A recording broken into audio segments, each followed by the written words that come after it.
Hey everyone, welcome to another episode of InvestStream. I'm Pankaj, and today I'm going to talk about investor due diligence. Coming up next. Hey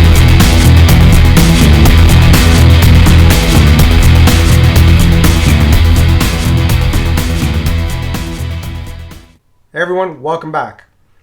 Investor due diligence is something that is incredibly important, but it's something that not many people talk about frequently enough. I've mentioned this in a couple of other videos in the past, but I wanted to dive in based on some conversations that I've had this week.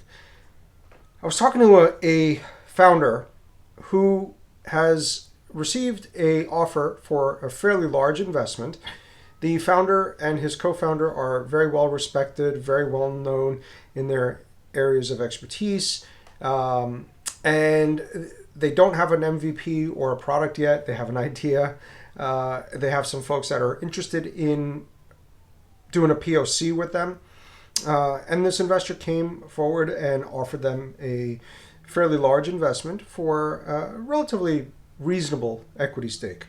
One of the founders knows the investor, has known him for a number of years. They haven't worked together in any sort of way, but they've known each other. So it made it a bit easier to go out and raise money. That I believe is the only investor they've spoken to. The reason that the founder wanted to talk to me was because there were some red flags that went up even before the term sheet was received. The investor started talking about some of the things that the company should be doing, who they should be hiring, specific individuals, not just roles. And another thing that came up was one of the founders is going to be a part-time founder. He's not quitting his job right now. So the amount of equity he's getting is going to get cut down substantially. Another thing that he brought up was creating an option pool that was significantly larger than what most seed rounds typically do. By themselves, any one of these things is not a problem, but together they made the founders somewhat apprehensive about taking this money. And so they wanted to chat. So I spoke to them and I said, look, none of these things by themselves is an issue, right? Like most investors don't want to see dead weight on a cap table. If a founder has left or is part-time, they want to see that equity cut down as much as possible, or the founder who has left to sell back their equity to the company. So just so there's a clean cap table. Creating a option pool that's larger than normal, okay, but that can be discussed and figured out. The real challenge was that together all of these things were making the founders nervous. They started feeling like, one, they're going to lose not just control over their company, but they're going to lose control over the vision of what they want to create and what they want to build. They need to move beyond their fears by doing their due diligence. Part of doing due diligence is talking to other founders.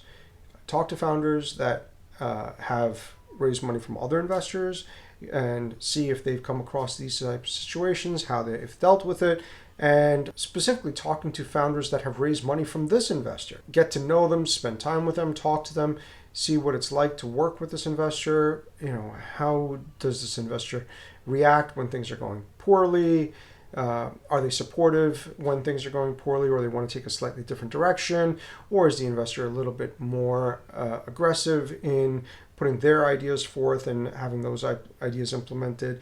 Really just get some ideas from other founders on what it's like. I also suggested that they lay out a plan for the next 12 months of what they want to accomplish, how they're going to accomplish it, who they're going to need to hire, how much is all of this going to cost, and where they want to be at the end of 12 months.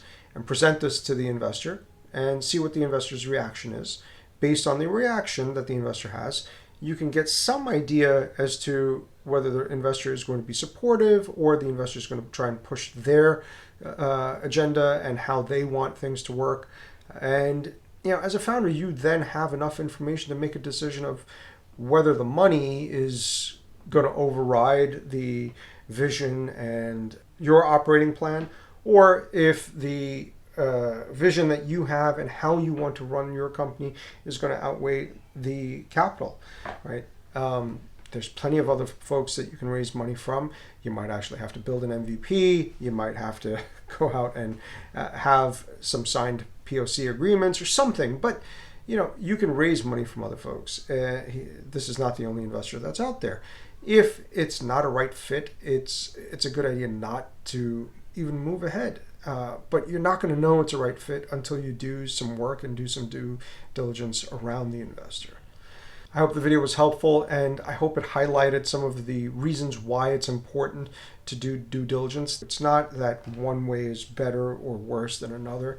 It's more of, is there chemistry and is there an alignment between the two parties? And really, by doing due diligence on both sides, the founders are going to should do due diligence, and the investors are going to do due diligence. So bringing the two together, you should have a better picture of whether this relationship is the right one for you to start investing in.